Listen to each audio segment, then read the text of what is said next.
So, we are going to talk today about solving absolute value equations. But in order to do that, we first need to talk about absolute value and make sure we know what that is. So, absolute value is a distance, right? So, this is an important part. A distance a number is away from zero on the number line. So, if I'm looking at a number line, and I have, so here's 0, and I'm trying to figure out the distance away from 0, right? So if I have positive 5 over here and negative 5 over here, this is asking me, so absolute value looks like this. These are the absolute value symbols. So if I asked you, what's the absolute value of negative 5? That's saying, what is the distance? How far is negative 5 away from 0 on the number line? Well, it's 5 places. So the answer is a positive 5 because distances have to be positive, right? So we're going to end up, whenever we take the absolute value of a number, we're always going to get a positive answer. So also we could think of the absolute value of 5. So if I'm looking at this one, how far is 5 away from 0? Well, it's also 5 places away from 0. All right, so we have this thing that's going on where if we have a negative number, it comes out to be this positive 5, and we have a positive number that also comes out to be a positive 5 for the answer. All right, and that's important to understand when we're solving these absolute value equations. So let's take a look at one, and I chose one of the ones that is a little bit more challenging, just to make sure that answering any of the questions that you might have with these absolute value equations. All right, so we're asked to solve this, and when we're solving absolute value equations, the first thing we want to do is we always want to isolate the absolute value. All right, so we've got to move this other stuff over to the other side. And we're going to use the same rules that we do with any other equations. All right, so I first want to move, so let me put something in here because sometimes this gets confusing and people look at this and go, what do they mean by this? This does say 3 times the absolute value of 4x plus 1. There's no little multiplication dot there. So if it helps you, go ahead and put that little multiplication dot in so you remember that's what you need to do. All right, but when we're undoing, right, or isolating those x for the x, we're going to start by either adding or subtracting numbers over. Since we had a positive 7, we need to subtract 7 to the other side of the equation. And that will give me, make sure you don't forget about that negative there, I have negative 3, oops, actually I'm going to write this in black, negative 3, and then still times by the absolute value of 4x plus 1.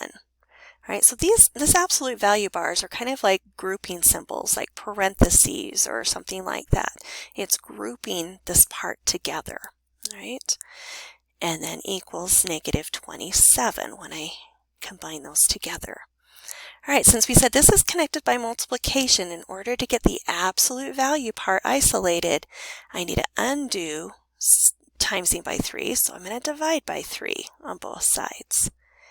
And so when I do that over here, right, my 3's, negative 3's divide out, right? Negative 3 divided by negative 3 is a 1. That's what I'm making here, I'm making 1s.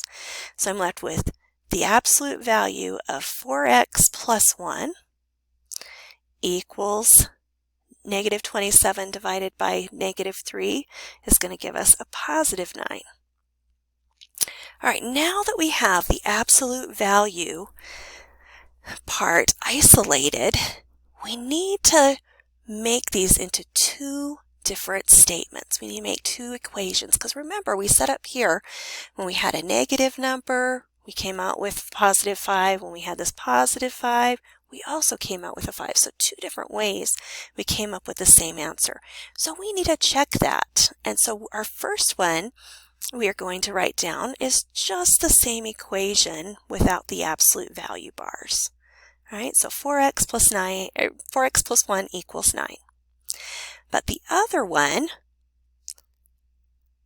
you're going to have 4x plus 1 equals negative 9. Now, sometimes, people choose to change the left side instead to a negative, and you can do that, but you're only changing one side or the other. Okay, so make sure you only make all of one side negative. And I think it's easier just to make this one negative rather than have to distribute a negative through on that 4x plus 1. All right, let's solve each of these down.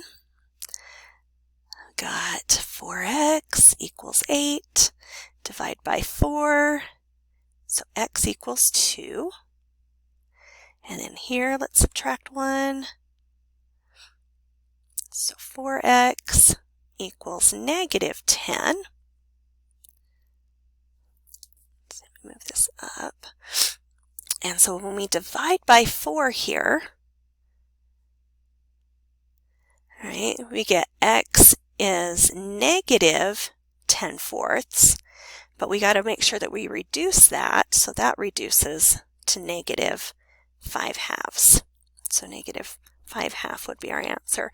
So when you write your answers in, right, our answer is 2 and also x equals 2 and x equals negative 5/2.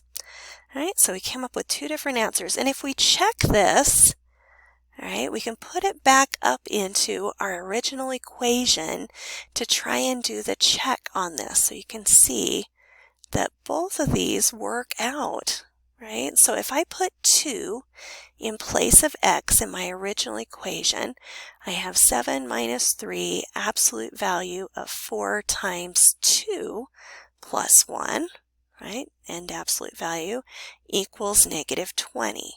So I'm trying to see if the left side of the equation is equal to the right side when I'm doing this check. So let's start these. The absolute value, like I said, are like grouping symbols, like parentheses, so we've got to start inside here first. So when I simplify that, I get 8 plus 1 inside absolute values, right? And I'm going to keep the rest of that there. And then 8 plus 1 is 9. And so that's really telling me that I'm going to times by 9, because if I take the absolute value of 9, all right, I still get a positive 9. All right, so does this equal out is what we're trying to see. So here I get 7 minus 27. Does that equal negative 20? Well, 7 minus 27 is negative 20. So negative 20 equals 20, and that checks out. Okay, and you could do the same thing for this one. Just again, put it in place of x and check it and make sure that you get the same number on both sides.